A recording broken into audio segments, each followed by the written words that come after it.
এই শালি মন্দির বেটার ঘরের জন্যে আবাদ করিও শান্তি নাই বাহে। হ্যাঁ, ওয়া গাছ সুং সেই ওয়ার গাছগুলো মোর গরু নাগে দিয়ে খোয়ায়, ছাগল নাগে দিয়ে খোয়ায়, এমনকি কাটি নিয়ে যায় খোয়ায়। হ্যাঁ, কেমন করি আবাদ করেন মানুষের জ্বালায়। কে হে জগলদা, এ জগলদা, কা কেমন করি গাল্লিবেন রাখছেন বাহে? কি হয়েছে তোমার? কে রে বাংটু, এ বাংটু, এই মোর ওয়ার গাছগুলো কায় কাটি নিগে রে? হ্যাঁ, কায় গরু ছাড়ি দিয়ে খোয়ায়, ছাগল নাগাই দিয়ে খোয়ায়, তুই দেখছিস কি? আরে কোন কি জগলদা, তোমার ওয়ার গাছ ফির কায় কাটি নিগে? কোন শালায় কাটি নিগে?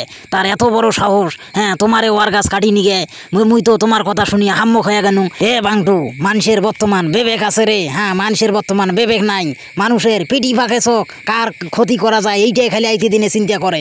হ্যাঁ, তুই যদি খালি দেখি থাকিস নিয়ে মোক খালি একটাবার খবর দিব, কায় মোর ওয়া বাড়ির নামে 1,000 টাকা দিয়ে ওয়া আবাদ করংছে, ধান আবাদ করিম। এই শালি মন্দির বেটার ঘরের জন্যে মনে আর আবাদ করা হয় না।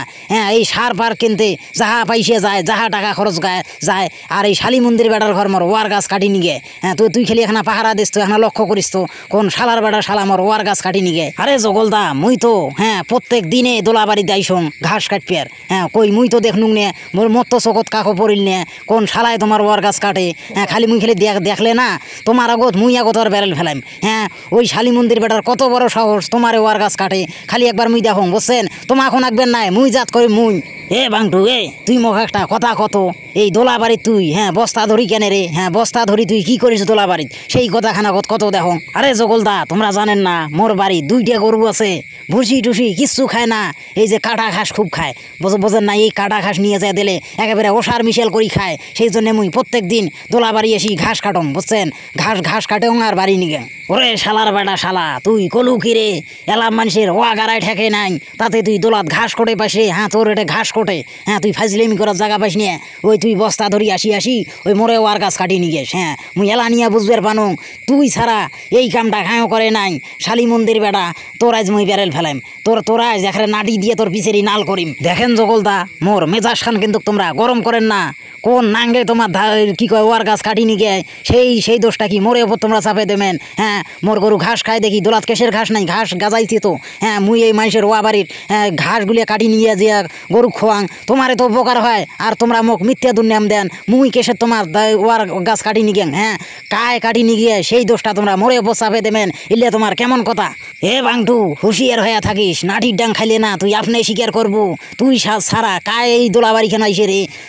তুই তো প্রত্যেক দিন আসিস, তুই তো নিজের মুখে স্বীকার করলু। হ্যাঁ, আর একদিন যদি দেখং না তাহলে কিন্তু তোর বেরেল ফেলে দেম। হ্যাঁ, শ্বশুর করি দোলা বাড়ি থেকে কথা সতে পালাও, যদি বাঁচতে চাস কথা সতে পালাও। হ্যাঁ, কাম আখরি গেছে, মুই শোন নাকি যে মুই পালে যাইম? হ্যাঁ, মুই হনুং ঘাস কাটা পালোয়ান। মোর বাপ দাদা 14 গোষ্ঠী প্রত্যেক দিনে দোলাত ঘাস কাটি বেড়াইছে। আমরা হইন ঘাস কাটা পালোয়ানের গোষ্ঠী, আর তোমরা হেমাক দোলাত এসে বন্ধ করি দেন। হ্যাঁ, তোমার এই যে ওয়ার গাছ যায় কাটছে, তোমরা যে তাকে ধরো, মিশিয়া কথা কইলে না তোমার নামে কিন্তু মুই বিচার দেম। ওই যে নেম্বারের ওঠে যে তোমার নামে বিচার দেম, হুঁশিয়ার হয়ে থাকো। মোর নামে মিশিয়া কথা কিন্তু কর না। ওরে সোতমারানি শালা, তুই কলু কি রে? হ্যাঁ, তুই কলু কি? তোর মনে হয় বেরেল কোনা ফেলে দেওয়াই নাকবে? তোর নাখান কত ঘাস কাটা পালোয়ানের বেরেল ফেলানু মই, আজ তুই মোরে সাথে চেদর বেদর করিস। হ্যাঁ, দোলা খানত ঘাসের কোনো বংশ নাই, আর তুই ঘাস কাটি বেড়াচ্ছিস। মানুষের না ওয়ার গাছ কাটি নিগে হ্যাঁ কোটে গেল নাড়ি খেলে দেখুন। তোর আজ যে মুই কি করিম রে? হ্যাঁ, দেখুন রে, হ্যাঁ দেখুন কোটে নাটি খেন। এই শালার বেটা শালার আগত বেরেল খান ফেলে দেন।